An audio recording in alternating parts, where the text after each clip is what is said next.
So you know how we've really gotten accustomed to video calls, Zoom calls, Skype calls, all that jazz. One thing that really is very different from online calls and video calls to face-to-face communication is the fact that how do we deal with interruption? How do we prevent being interrupted and also interrupting someone else as they're speaking? Now, in the context of video calls, this can be a little bit trickier, right? The resolution is not as high online in a video call as it is in an in-person, face-to-face social interaction type of communication, right? And so that paired with the fact that the signal might not be as strong and there might be a delay in terms of receiving the communication message, this can definitely result in issues with a lot of overlap and interruption in general.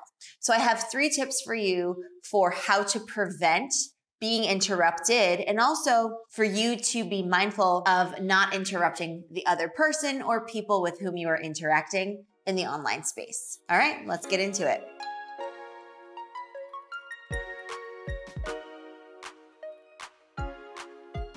The first thing that you want to do is speak louder and speak slower. I'm someone who, when I'm with my friends and family, I talk pretty fast. I'm from New York and that's just the thing. If you're someone who speaks quickly as well, then I encourage you to have that self-awareness and to make sure that you're speaking a little bit more slowly than you would. Not in a robotic sense, but just imagine going at an 80% or a 70%.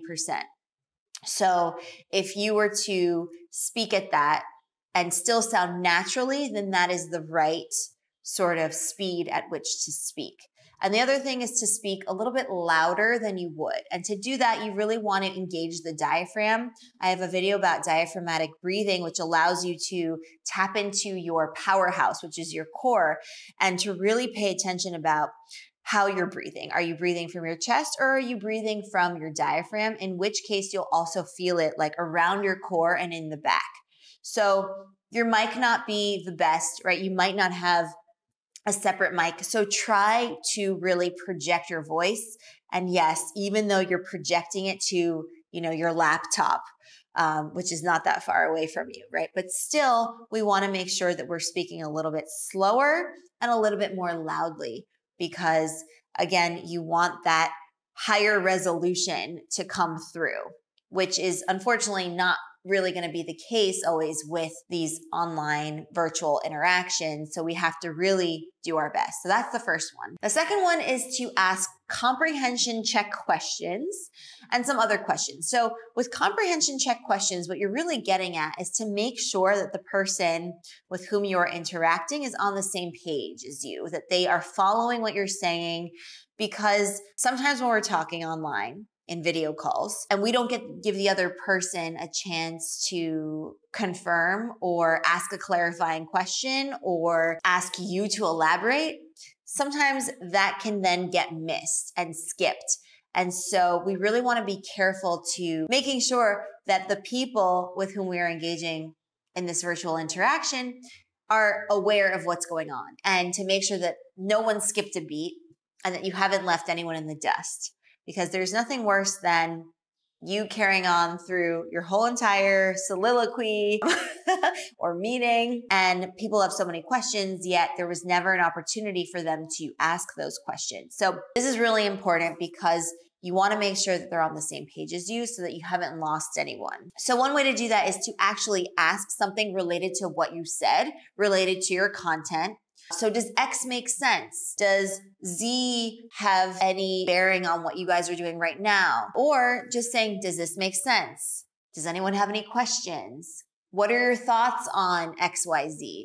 So allowing them a moment to ask their questions or to be able to clarify something for somebody. The last thing you can do is add more pauses.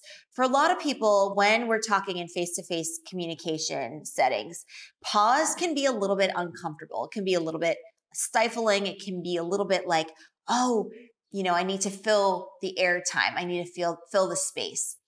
In the online setting, because like I said, with the resolution and the so-so internet connection or signal. Somebody might not notice there even being a pause because of that delayed transmission.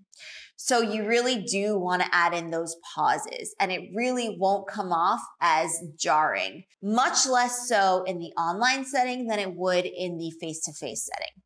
And so these pauses allow the person processing time, so to really register what you said, to maybe come up with a question or to ask for elaboration or clarification if need be.